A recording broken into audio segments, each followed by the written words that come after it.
हड़प्पा सभ्यता। ठीक है, तो हड़प्पा सभ्यता कल हम लोग पढ़े थे शुरू में, उसमें हम लोग शॉर्ट में समरी के टाइप में सब कुछ पढ़े थे कि हड़प्पा में क्या क्या हुआ। आज थोड़ा सा लोग डिटेल्स आगे बढ़ते हैं। तो हड़प्पा में बहुत सारे शहर थे, लेकिन मुख्य शहर में आपको मोहनजोदड़ो का नाम याद होगा, हड़प्पा जो रावी नदी के तट पे उसको याद होगा, फिर लोथल, जैसे बहुत सारे शहर हैं जिसको हम लोग अभी डीप में जानेंगे। तो सबसे पहले हड़प्पा सभ्यता को हम लोग 3 पार्ट में बांटे हैं।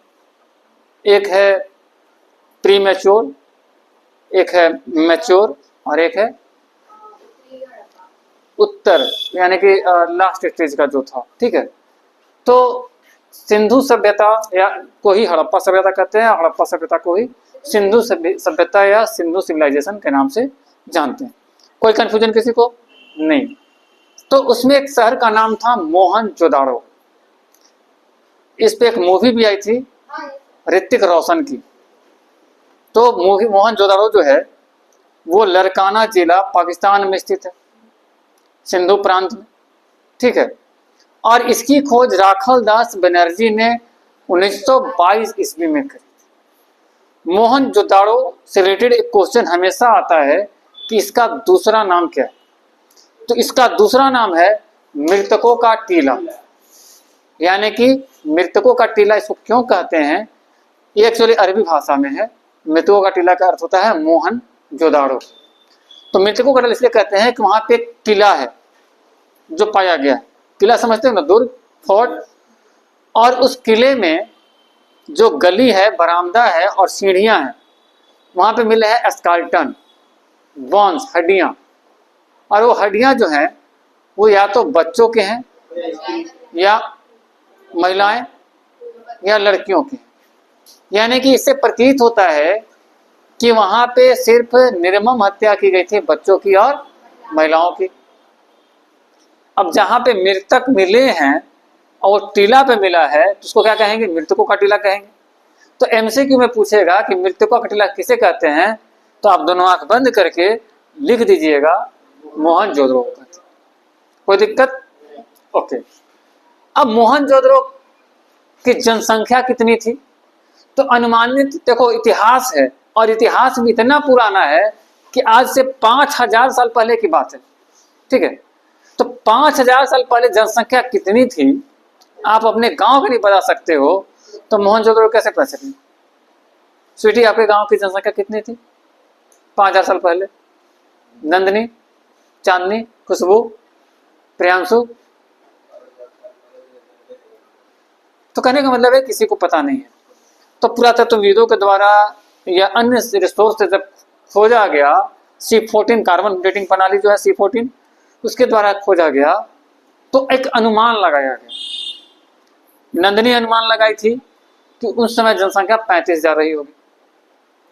प्रियांशु बोला कि 36,000, चांदनी बोली 37,000, सिटी बोली 38,000, विकास 39,000, रोशन 40,000, चंदन 40.5 और खुशबू 41। तो अनुमानतः वहां की जनसंख्या जो थी वो 35,000 से 41,000 के बीच रही। अब आज से 5000 साल पहले अगर जनसंख्या इतना था तो सोचो कि कितना बड़ा शहर होगा। 5000 साल पहले 40,000 की जनसंख्या बहुत ज्यादा होती। तो मोहनजोदड़ो की जनसंख्या कितनी थी?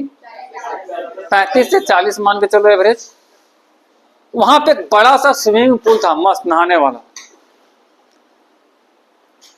स्विमिंग पूल था। डाल्टनगंज में पता नहीं आज स्विमिंग पूल कितने घरों में होगा, हमको नहीं पता, लेकिन वहां स्विमिंग पूल था। और स्विमिंग पूल भी छोटा मोटा नहीं था, बड़ा सा था, जिसकी लंबाई अनुमानतः 39 फीट, यानी कि 11.88 मीटर, लगभग 12 मीटर। अगर एमसीक्यू में आएगा तो मार देना, एग्जैक्ट 11.88 मीटर होता है। और फीट में जाइएगा तो 39 फीट उसकी लंबाई थी। चौड़ाई की बात की जाए तो 23 फीट। ठीक है, अगर मीटर में आ जाइए तो 7.1 मीटर होता है। 7.1 मीटर होता है, अनुमानतः आप 7 मार दीजिएगा हो जाएगा। और जो डीप था, डेप्थ था, गहरा था, वो 8 फीट गहरा था। नहाने के लिए 8 फीट काफी होता है। वैसे तो चिल्लू भर पानी में भी लोग डूब कर मर जाते हैं, लेकिन यहाँ नहाना था तो 8 फीट गहरा स्नानागार था। मीटर में आ जाएगा तो 2.4 मीटर। तो एक महान स्नानागार था। ऐसा माना जाता है कि उसका प्रयोग धार्मिक चीजों के लिए या राजकीय चीजों के लिए किया जाता था, राजकीय कार्यक्रमों के लिए, क्योंकि उसके किनारे किनारे मस्त रूम मिले हैं, कमरा मिला है और सीढ़ी मिली है और कपड़े बदलने का भी जगह वहाँ पे था, कुर्सी उर्सी लगे हुए मस्त। गोवा का सीन आप लोग याद कर लो ना, मस्त कुर्सी लगाओ, नहा कर सो जाओ।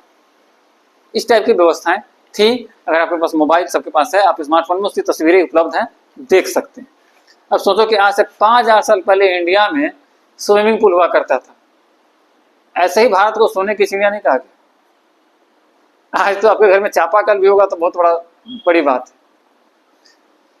अब वहां पे नगर दुर्ग के मध्य में वो था, यानी कि जो नगर दुर्ग था, शहर के बीचों बीच वो स्विमिंग पूल था, स्नानागार था। वहां पे एक ग्रेनरी भी था, अन्नागार भी, जो कि बहुत विशाल वहां पे अन्न रखने का जगह था, वो बहुत था। छोटा वाला भी था, बड़ा वाला भी था। तो एक विशाल अन्नागार भी मिला है और छोटे छोटे अन्नागार भी मिला है, जहाँ पे धान चावल गेहूं जो भी है उसको रखा जाता था ताकि वो खराब ना हो जाए। करंट टाइम में उसको हम लोग कोल्ड स्टोरेज कर सकते हैं, माल गोदाम कर सकते हैं, बाजार समिति कर सकते हैं, बहुत सारी चीजें अभी भी उसी का प्रारूप है। तो ये बनती किसी की थी तो पक्की ईंटों की। किस चीज की बनती थी? पक्की ईंटों की, जिप्सम के और पोटास के, ताकि पानी जो है निकलते रहे, पानी जमे ना। मोहनजोदड़ो में और क्या क्या पाया गया? तो वहां पे बहुस्तंभीय सभागार, यानी कि मीटिंग करने के लिए एक कॉन्फ्रेंस हॉल था जिसमें बहुत सारे पिलर थे, स्तंभ थे बने हुए, ठीक है। हाँ, दरबार लगता होगा। तो एक बहुस्तंभीय सभागार, पट्टेदार जल निकास, यानी कि नालियां बनी हुई थी लेकिन उसमें पट्टियां बिछाई हुई थी, खुला नाली नहीं था। कांसे की नर्तकी की मूर्ति मिली है मोहनजोदड़ो में। पशुपति की मुहर मिली है। कल हम लोग आप लोग को पढ़ाए थे कि पशुपति का जो ट्रिक, उसको याद करने का, टी डट बी, डी से हिरन, 2 हिरन था, ई से एलिफेंट, एक हाथी था, आर से राइनो, एक सिंग वाला, और टी से टाइगर, एक टाइगर था, और बी से बुफैलो, एक भैंस था। क्लियर है?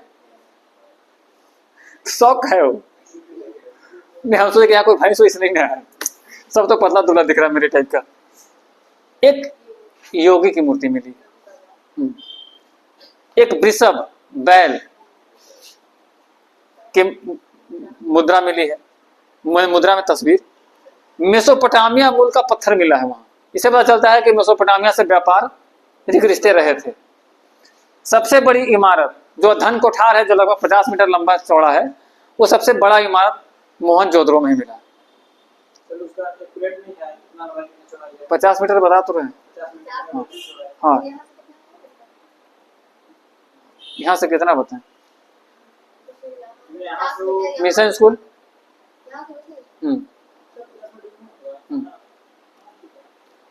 तो अन्न रखने के लिए कितना खोज रहे हो? और वहां पे घोड़े होने का भी प्रमाण ऊपरी सतह पे मिला है। ऊपरी नगर जो है वहां पे घोड़े होने का प्रमाण मिला है। तो पता चलता है कि वहां पे घोड़े भी हुआ करते थे, ठीक है।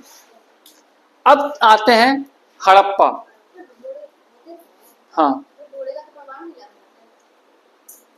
तो घोड़ा रहेंगे तब ना प्रमाण मिलेगा। जब घोड़ा रहबे नहीं करेगा तो प्रमाण कहाँ से मिलेगा? जब कोई चीज रहेगा तभी ना भविष्य में उसको वहां से ढूंढा जाएगा। क्या हुआ जी, कुछ तो खोज रहेगा। अच्छा, उसके बाद हड़प्पा में आते हैं। तो हड़प्पा जो है रावी नदी के तट पे है। मोहनजोदड़ो किस नदी के तट पे था? सिंधु नदी के तट पे था। हड़प्पा जो है रावी नदी के तट पे है और इसकी खोज 1921 में दयाराम साहनी ने की थी। इसमें देखो बहुत बड़ी बात नहीं है, लेकिन वहां पे नगर दुर्ग जो है, एक्चुअली 2 दुर्ग था ना, एक ऊपर एक नीचे। तो नगर दुर्ग जो है ठीक उसके नीचे एक कमरा है, एक कक्षीय कमरा है, एक ही खुला बड़ा सा हॉल है और उसमें बैरक बना हुआ है। तो ऐसा माना जाता है कि ऊपर में साहब रहते थे और नीचे में मजदूर रहते थे, यानी कि ऊपर पुरोहित और राज चलाने वाले लोग रहते थे और नीचे मजदूर रहते थे। क्लियर है? उसके बाद लाल बलुआ पत्थर, जिसको हम लोग मोरम कहते हैं, खुशबू देखें बोतल, लाल बलुआ पत्थर जिसको हम लोग इधर मोरम कहते हैं, उसकी मूर्ति मिली है। मोरम तो टुकड़ा हो जाता है ना, टूटता है तब मोरम बनता है, यहाँ पत्थर है। तो एक पुरुष की मूर्ति वहां मिली है। एक्चुअली ये चीजें इसलिए जाननी चाहिए क्योंकि हम लोग बार बार पढ़ते हैं कि हड़प्पा जो है मात्र सत्तात्मक व्यवस्था, लेकिन वहां पुरुषों की मूर्ति भी प्राप्त हुई है। अब काष्ठ 100 पेटिका मिली है, काष्ठ 100 पेटिका, जिसको हम लोग ताबूत बोलते हैं उर्दू में और अंग्रेजी में बोलते हैं कैफीन, जिसमें बॉडी रखा जाता है, डेड बॉडी। काष्ठ 100 पेटिका, पेटिका मतलब पेटी, काष्ठ मतलब लकड़ी और 100 मतलब बॉडी। तो डेड बॉडी रखने के लिए जो बॉक्स बनाए जाते हैं, इसका प्रमाण हड़प्पा काल में मिला है। यानी कि अंग्रेजी में उसको बोलते हैं कैफीन, हिंदी में काष्ठ 100 पेटिका और उर्दू में ताबूत। आप फिल्मों में देखे होंगे, या कोई शहीद होता है तो उनके जो बॉडी आते हैं उसी में आते हैं, लकड़ी के डब्बे में। हाँ हाँ हाँ, वही सब लोग, या बाहर से किसी की बॉडी आएगी तो फिर उसी टाइप में बर्फ वफ डाल के उसी में सब लाता है। तो कैफीन का प्रमाण मिला है कहाँ? हड़प्पा में। कब्रिस्तान R37 पता ही है, कल ही हम लोग पढ़े थे। धूसर पाषाण की पुरुष की नर्तक की आकृति, मतलब एक पाषाण काल का एक आकृति मिला है जिसमें पुरुष नर्तक था। जैसे वहां पे नर्तकी मिली थी मोहनजोदड़ो में, और हड़प्पा में नर्तक मिला है। नर्तक और नर्तकी में अंतर समझ रहे हो ना? वही अंतर है नचनिया और नचनवा में। हाँ, तो ये हड़प्पा भी क्लियर हो गया। कोनो कंफ्यूजन किसी को? ओके। उसके बाद चलते हैं चनहुदड़ो। तो चनहुदड़ो एक ऐसा शहर है हड़प्पा का, एकमात्र ऐसा शहर है जहां पे किला नहीं है, दुर्ग नहीं है। वहां है क्या? तो वहां पे सिर्फ बिजनेस सेक्टर था, यानी कि चनहुदड़ो जो था वो व्यापारिक केंद्र था, क्योंकि वहां पे मनके की फैक्ट्री मिली है, सीपी के आभूषण बनते थे। सीपी समझते हैं ना, पत्थर, हाथी के दांत, इसके आभूषण बनते थे, वो मिले हैं। और वहां पे धातु यानी कि अन्य धातुओं के भी आभूषण बनते थे। यानी कि हड़प्पा सभ्यता का व्यापारिक नगरी का नाम चनहुदड़ो। उसके बाद है कालीबंगा। इसका नाम कालीबंगा क्यों पड़ा? तो क्योंकि यहाँ पे काले काले बैंगल मिले थे। सावन में तो हरी हरी चूड़ियां का गाना बजता है, लेकिन कोई दिक्कत की बात नहीं है, अभी भाद्रपद चल रहा है, तो यह काली काली चूड़ियां मिली थी कालीबंगा में, इसीलिए इसका नाम पड़ गया कालीबंगा। काली मतलब काली और बैंगल से बंगा। अब यहाँ की खासियत है कि यहाँ पे एक साथ दो संस्कृतियों का मेल मिला है, आद्य सभ्यता और परिपक्व सभ्यता। यानी कि पुरानी आद्य हड़प्पा और परिपक्व हड़प्पा दोनों का मिला है। आद्य हड़प्पा में क्या होता था कि खेत जोते जाते थे, यानी कि जो शुरू का हड़प्पा था उसमें खेत जोते जाते थे, और बाद में खेत जोते नहीं जाते थे। शहर में कैसे खेत जोता जाएगा? तो यहाँ पे खेत जोते जाने का भी प्रमाण मिला है, और यहाँ पे नहीं जोता जाता है, एक भी प्रमाण मिला है। यानी कि दो संस्कृतियों का संगम है कालीबंगा। और सबसे बड़ी बात यह है कि विश्व में सबसे पुराना जुता हुआ खेत कालीबंगा में ही मिला है। हाँ, यहाँ कुछ लोग जूता लिखते हैं पहनने वाला।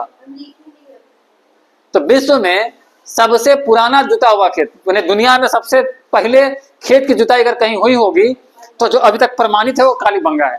बाद में कोई और बनवाना जो अलग बात है, वर्तमान में कालीबंगा है जहां सबसे पहले खेती होता था।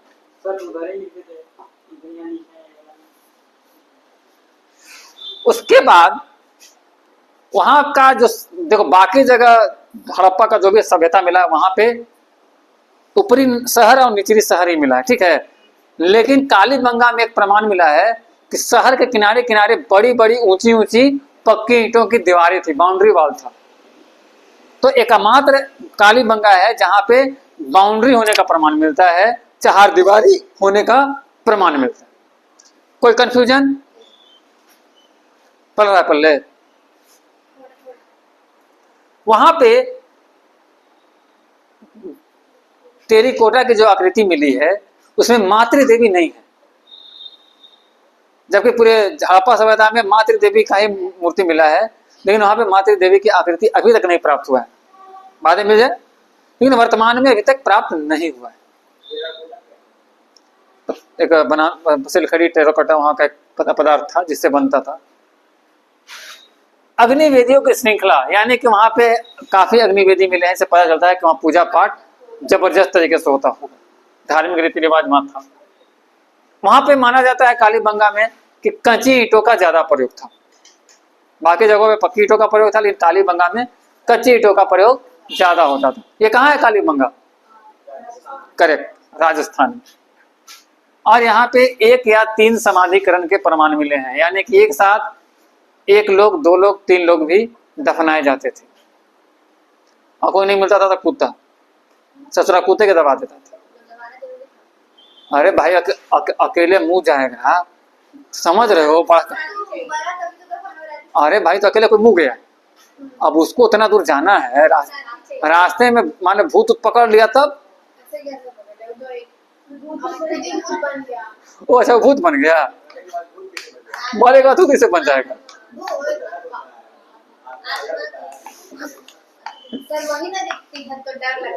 अच्छा, भूत दिखता है, भूत दिखती नहीं है।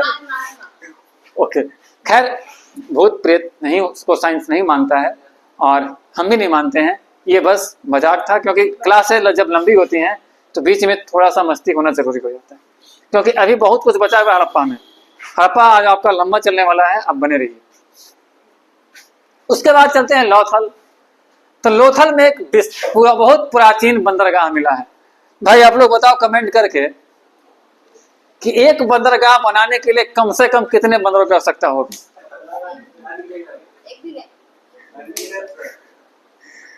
स्वीटी आप बताओ।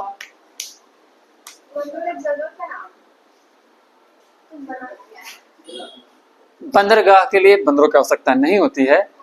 बंदर यानी कि बंद प्लस र प्लस गा, यानी कि तीनों तरफ से समुद्री तटों से घिरा हुआ एक ऐसा स्थल जहां पे जहाजें उतरती हैं, इसको शिपयार्ड या डॉकयार्ड के नाम से भी जानते हैं। यहाँ की पानी जहाज जहाँ पे रुकता है, जैसे बस स्टैंड होता है, ऑटो स्टैंड होता है, साइकिल स्टैंड होता है, वैसे एयरपोर्ट होता है, वैसे पे वहाँ पे डॉकयार्ड या बंदरगाह।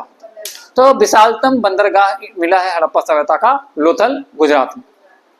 अभी भी वो है, ये बंदरगाह अभी भी है और वर्किंग है। चावल की खेती, तो चावल की खेती का प्रमाण भी मिला है लोथल में। अच्छा आप लोग सब कोई शांत हो, चावल का कहीं खेती होता है का? तो फिर आप लोग बोले नहीं। धान की खेती का प्रमाण मिला है लोथल में, और उसका जो भूसा निकला है वो मिला है रंगपुर में। भूसा, भूसा, धान का भूसा नहीं निकलेगा। और उसका जो कुटाई होता है, कुटाई हुआ रंगपुर में हो सकता है ऐसा, मतलब भूसा का प्रमाण रंगपुर भी गुजरात में ही पड़ता है, वहां मिला है। ठीक है, अब वहां पे एक संदेहास्पद घोड़ा मिला है, मतलब वो घोड़ा ही है, इस पे डाउट है। ऐसे ही डाउट है जैसे वो चांदनी है, तो ऐसे ही डाउट है कि घोड़े के आकार का एक आकृति है टेरिकोटा का के मुहर पे, लेकिन लग रहा है कि घोड़ा है कि नहीं कंफर्म नहीं। जेबरा भी तो हो सकता है, या बकरी भी हो सकता है, गधा भी हो सकता है, लेकिन देखने से लग रहा है प्रथम दृष्टया कि वो घोड़ा ही है। तो ये प्रमाण मिला है लोथल में। उसके बाद वहां पे कपड़े के छपे हुए मुहर मिले हैं। किस नालियों में मिले हैं? अहमदाबाद में कपड़े छपे हुए मुहर, और भी कहीं कहीं। तो लगता है कि वहां पे कपड़े का प्रयोग भी जम के होता था। ठीक है, उसके बाद युगल समाधान, यानी कि वहां पे दो दो सावधान एक साथ मिले हैं, यानी कि वहां पे कम से कम जोड़ी को तो जरूर दफन या जलाया जाता होगा। अगर वो दोनों नहीं मरे, जोड़ी एक मरा तो सती प्रथा नहीं मुझे तो मुआ तो बहु सती प्रथा में ही ना था। पति अगर निकल लिए तो पत्नी को भी तो साथ में जाना ना होगा, पत्नी अर्धांगिनी होती है। पत्नी मरी तो पति दूसरे घर में, हाँ और पति मरे तो पति को मार डालेगा। नहीं, पति मरा तो पत्नी को मार डालेगा। देखो सती प्रथा में क्या होता था कि किसी का पति मर गया तो पत्नी सती हो जाती थी, ठीक है, क्योंकि पत्नी जो होती है अर्धांगिनी होती है। लेकिन अगर पत्नी मर गई तो पति तो अर्धांगना होता नहीं है, वो तो पुरांगना होता है, तो दूसरी शादी कर लेगा। तो वही सती प्रथा पे रोक लग गया, कानून बन गया। 1856 में विधवा पुनर्विवाह कानून आ गया। 1856 में विधवा पुनर्विवाह कानून आया। 1829 में सती प्रथा पे रोक के लिए कानून आया। तो जब ये कानूनें आ गई तो अब नया ट्रेंड चला है, धनिया पुदीना के चक्कर में लोग सुसाइड कर ले रहा है। धनिया छोड़ दिया था, पुदीना जहर खा के मुंह गया, ससुराई। हाँ, अब आजकल तक 10 कार्ड का हॉस्पिटल बड़ा एक्सपीरियंस है। हाँ हाँ, अब आजकल ड्रम वाला ट्रेंड भी चला है, ब्लू कलर का ड्रम। हाँ, फ्रिज में भी डाला था। और ये पता चलता है कि वहाँ शल्य कुशलता था। शल्य कुशलता मतलब कि वहाँ पे लोग डॉक्टर बड़ा बढ़िया थे, चिकित्सा कर लेते थे। अब लोथल के बाद हम लोग थोड़ा सा चलते हैं बनावली। तो बनावली भी जो है हड़प्पा सभ्यता की तरह सभी आम लक्षण वहां पाए गए हैं। ग्रिड प्रणाली का रोड, नाली, इमारत, ऊपरी शहर, निचली शहर, यानी कि बनावली जो भी है उसमें हड़प्पा वाले सभी गुण वहां भी पाए गए हैं। और हड़प्पा का एक स्थल बनावली भी है।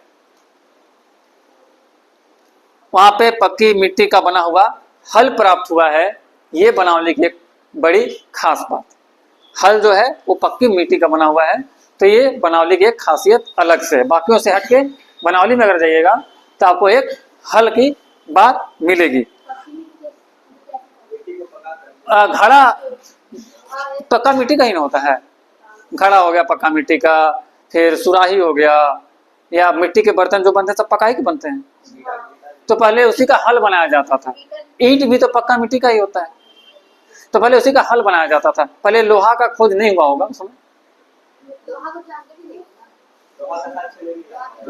नहीं मिला हड़प्पा में ना, तो उसमें लोहा का खोज नहीं हुआ होगा। तो मिट्टी से खेती करना है तो जैसे बचपन में हम लोग क्या करते थे, पत्थर मिल गया, खपड़ा मिल गया तो मिट्टी खोदते रहते, वो अंटा खेलने के लिए। गुच्चो चक्कर 10-20 बहुत तरह का खेल हम लोग खेलते थे। उछल कूद, फिर 10 गरवा। तब नहीं, पूरा अनुभव है। तो खेले सब कुछ है। हॉकी खेलने के लिए डालने में मैदान नहीं है, फिर भी हॉकी स्टिक लेकर हम लोग खेलते थे।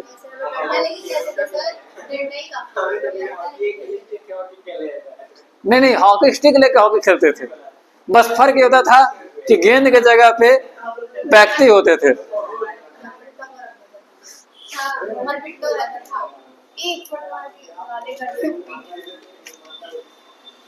उसके बाद है एक जगह है सुरकोटदा। हाँ, तो सुरकोटदा एक ऐसा जगह है जहां घोड़ा होने का प्रमाण मिला है। सच्चे में वहां घोड़ा मिला था। यहाँ पे झूठो मूठो का था ना, वहां रियल में घोड़ा मिलने का प्रमाण मिला है। और सुरकोटदा ही एक ऐसा जगह है जहां वो गाना बज गया था। कौन सा गाना? अरे वो नहीं था, मेरा प्रेम पत्र देख कर तुम नाराज ना होना। हाँ, गाना था ना, देखो कौन गाना था। हाँ, था कोई, यूट्यूब पे सर्च करो मिल जाएगा, देखें। हाँ, लाओ 2 मिनट हो गया, आप लोग गाना सुनाते हैं, बने रहिए। तो सुरकोटदा में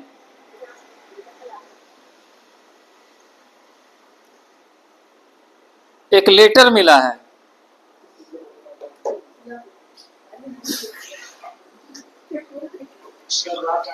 हैं? हाँ जाओ, साउंड नहीं है क्या?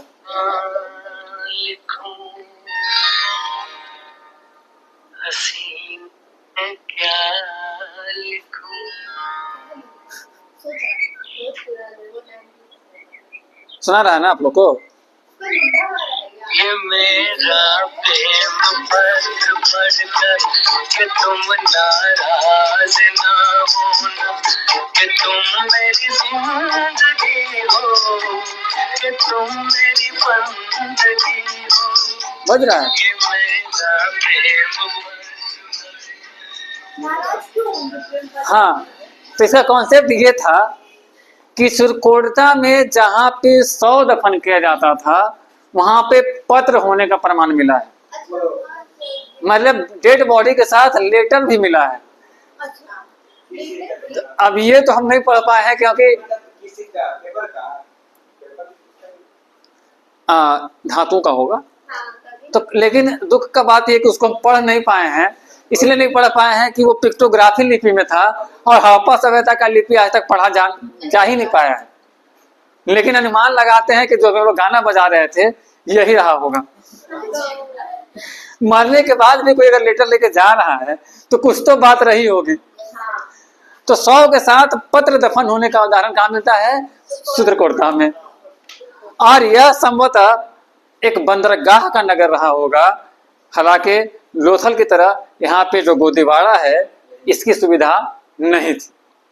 बंदरगाह था लेकिन गोदीवाड़ा की सुविधा यहाँ पे नहीं थी, ऐसा माना जाता है। व्यापारी केंद्र था। हाँ, व्यापारी केंद्र था। उसके बाद आते हैं धौलावीरा। तो ये सबसे नया शहर है हड़प्पा का, नवीनतम शहर, क्योंकि 1991 में इसका खोज हुआ है। नया वाला जो खोज हुआ है नया एडिशन में वो 1991, और ये हड़प्पा सभ्यता का सबसे नवीन उत्खनित शहर है। और अन्य शहरों की तरह यहाँ पे 2 नहीं, ये 3 भागों में बटा हुआ है। सब शहर में 2 भाग था ना, ऊपरी शहर और निचला शहर। यहाँ पे 3 शहर है, एक ऊपरा है, मधला है, निचला है। तो याद रखना है कि 3 शहर कहाँ थे? धौलावीरा में। और यहाँ पे उन्नत जल प्रबंधन की व्यवस्था थी। यहाँ खेल के मस्त स्टेडियम था, सुंदर सुशील एकदम। हाँ, क्रीम पाउडर लगा के एकदम चकाचक। हाँ, स्टेडियम, खेल मैदान। और सूचना पट का अभिलेख भी प्राप्त हुआ है, मतलब खेल मैदान के पास सूचना पट लगा हुआ है। हाँ, नोटिस बोर्ड था भाई कि कल फुटबॉल होगा, परसों क्रिकेट होगा, फलाना फलाना खेलेगा।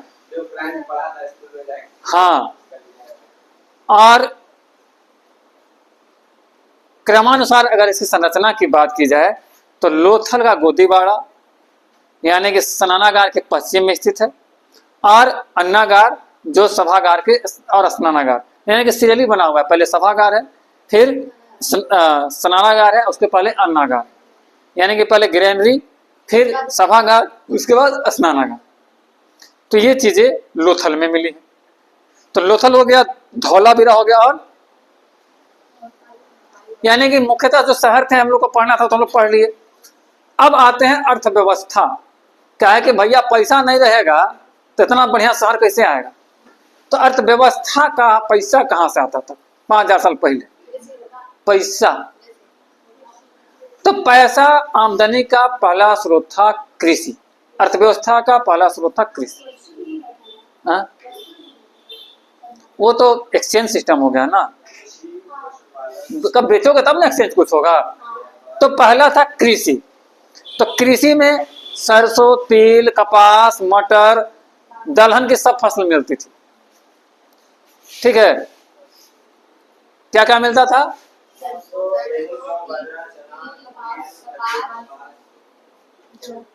गन्ने का अभी तक वहां से कोई साक्ष्य नहीं मिला है, लेकिन अनुमान लगाया जाता है कि गन्ने का उत्पादन भी किया जाता है।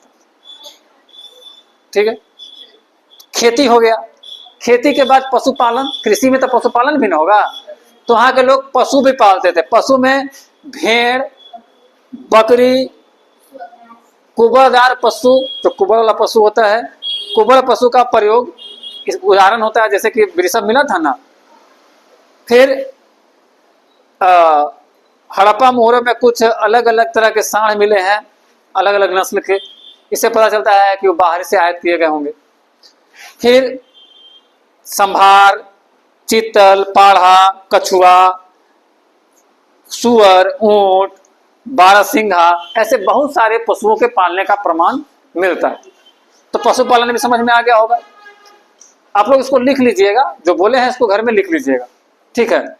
उसके बाद व्यापार और खनिज, कृषि में तो हो गया, कृषि में पशुपालन और कृषि हो गया, अब होगा व्यापार और खनिज।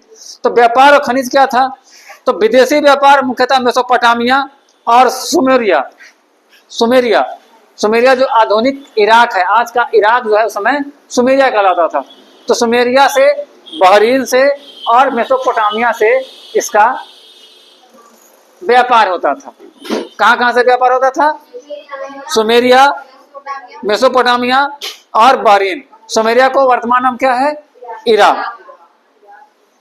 आयात क्या होता था, मतलब हम लोग खरीदते क्या थे? तो सोना खरीदते थे अफगानिस्तान से और फारस से, फारस मतलब ईरान। तो सोना खरीदते थे अफगानिस्तान और ईरान से, और दक्षिण भारत से तांबा। तो सोना कहां से हो गया? फारस, दक्षिण भारत और अफगानिस्तान, अफगानिस्तान, ईरान और दक्षिण भारत, स्वर्णगिरी पर्वत है। और उसके बाद तांबा खरीदते थे राजस्थान से, बलूचिस्तान से जो अरब में पड़ता है, और टीना खरीदे थे अफगानिस्तान से और बिहार से।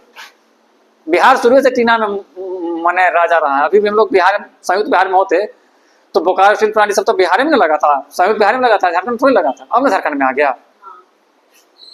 इसके अलावा लाजवर्द पत्थर अफगानिस्तान, फिरोजी पत्थर फारस, जामनी पत्थर महाराष्ट्र, गोमेद पत्थर सौराष्ट्र और संगाई वस पत्थर मध्य एशिया, और शंख सौराष्ट्र और दक्कन से खरीदा जाता था। सेलखड़ी के पत्थर के मुहर बने होते थे और कार्नेलियन के मन के बने होते थे, ठीक है। उसके बाद बेचते क्या थे? इतना तो हम लोग खरीद लिए, तो खरीदे तो कुछ बेचेंगे भी ना। तो बेचते थे गेहूं, जौ, मटर, तिलहन, कपास, कपास से बने हुए वस्तु, और कार्नेलियन मन का, और मिट्टी के बर्तन, टेराकोटा की मूर्ति, हाथी की दांत, ये सब हम बेचते थे। हम बेचे में कम नहीं थे, हम लोग खूब बेचते थे। तो आयात और निर्यात दोनों होगा तो उसको कहते हैं व्यापार, बिजनेस। तो बिजनेस भी क्लियर हो गया। अब बात की जाए धर्म की, तो धार्मिक स्थिति की बात है तो वहां के लोग पशुओं की पूजा करते थे, वृक्ष की पूजा करते थे। आज भी क्या होता है? आज भी आप पीपल पे पूजा करते हैं, गाय की पूजा करते हैं, बर के, वाह गजब, बट सावित्री करता है रोशन, गजब गजब गजब, कॉन्ग्रेचुलेशन रोशन को पता है। हाँ हाँ हाँ हाँ हाँ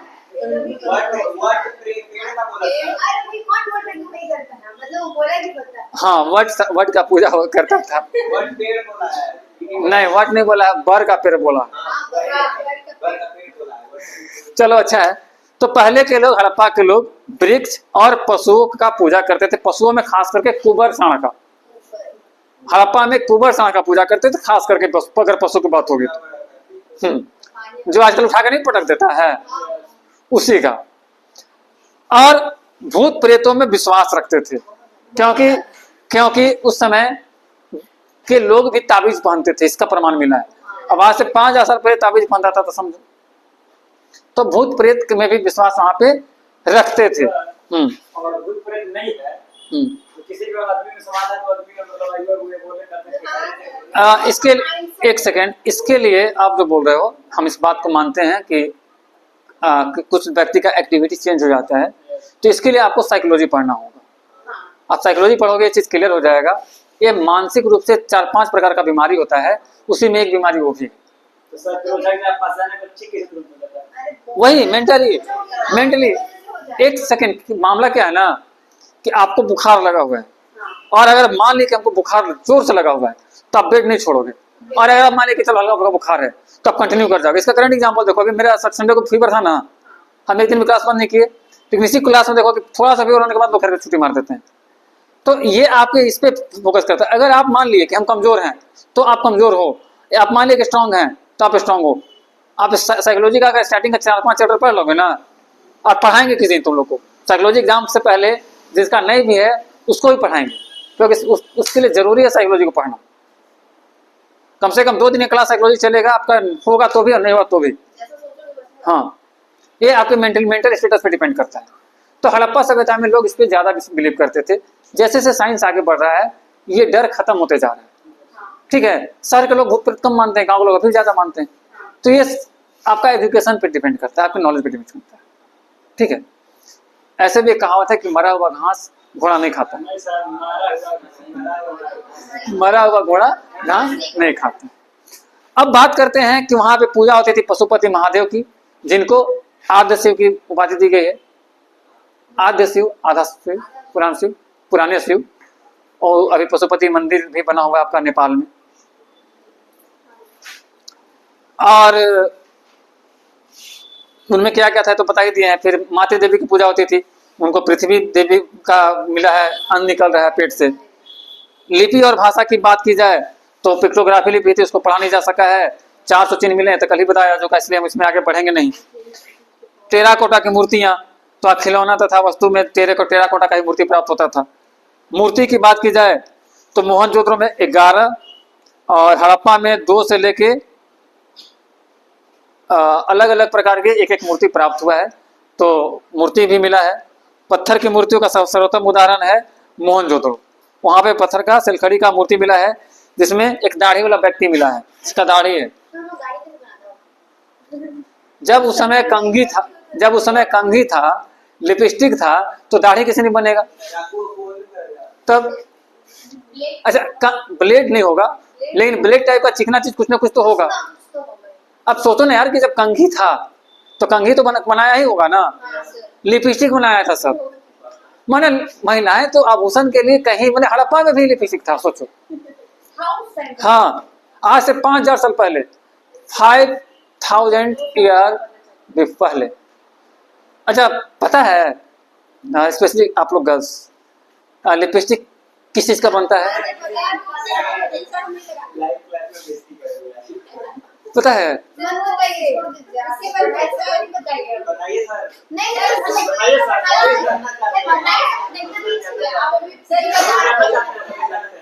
उसमें पिगमेंट्स का यूज होता है।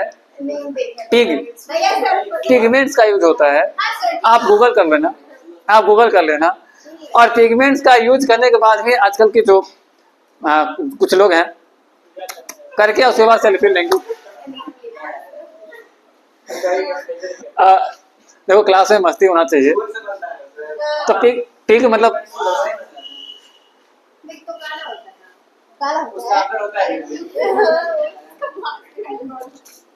मिट्टी के बर्तन मिले वहां पे, जो गहरे लाल रंग के होते थे, मजबूत होते थे क्योंकि वो पकाए हुए होते थे। ठीक है, और सादे तथा रंगीन, उसको अलग अलग कलर के डिजाइन किए हुए बर्तन वहां पे मिलते थे।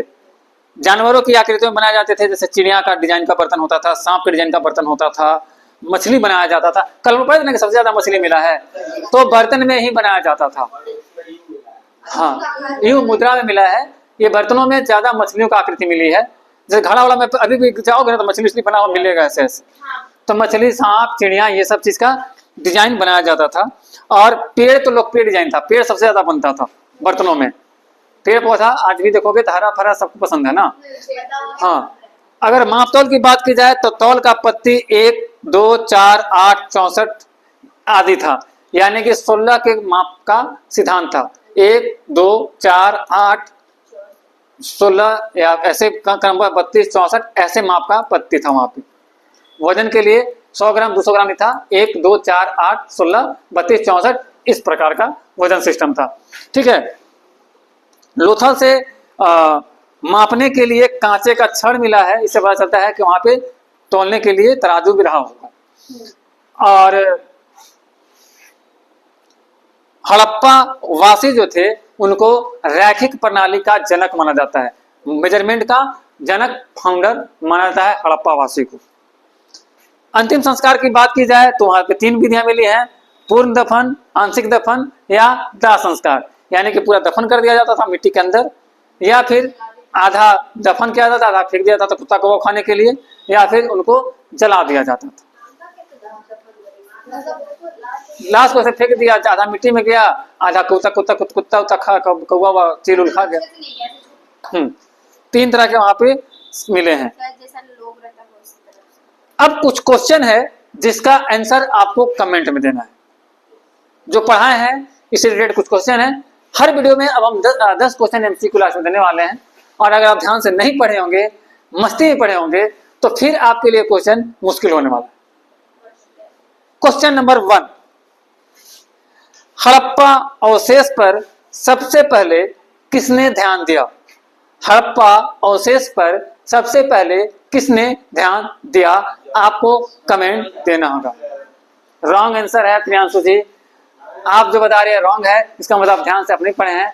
आप कमेंट कीजिएगा, आप कमेंट कीजिएगा। क्वेश्चन उपलब्ध है, आप बैक करके देख लीजिए। दूसरा क्वेश्चन,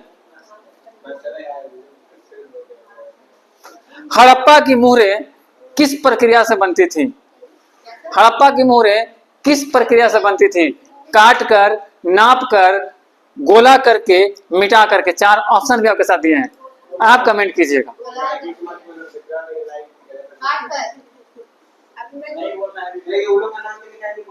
किसी का नाम नहीं दिया, तुम बोले थे इसलिए। कालीबंगा का शाब्दिक अर्थ क्या है? कालीबंगा का शाब्दिक अर्थ क्या है? मोहनजोदड़ो का शाब्दिक अर्थ क्या है? अगला क्वेश्चन है, मोहनजोदड़ो का शाब्दिक अर्थ क्या है? कमेंट में बताना है। अगला क्वेश्चन है, हड़प्पा का संस्कृति का संपूर्ण क्षेत्र कैसा है? हड़प्पा संस्कृति का संपूर्ण क्षेत्र कैसा है? हाँ, मानव समाधान के नीचे, यानी कि मानव को दफनाने से पहले किस स्थान पर कुत्तों को दफनाने का साक्ष्य मिला है?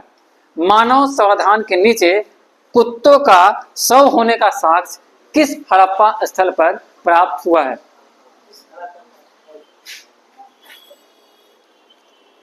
हड़प्पा के किस स्थल पर, जिसका नाम झारखंड के एक जिले से मिलता जुलता है, वहां सर्प देवी और शिव देवता का प्रमाण मिला है?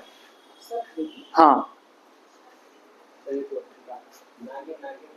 और बहुरंगी पान पत्र कहाँ प्राप्त हुआ है?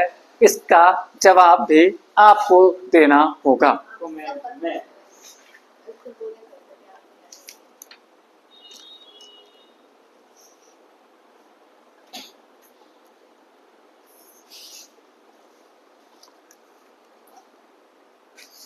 और अगला प्रश्न और आखिरी प्रश्न है, कौन सा जानवर मुगलों तथा टेराकोटा में देखने को नहीं मिले हैं?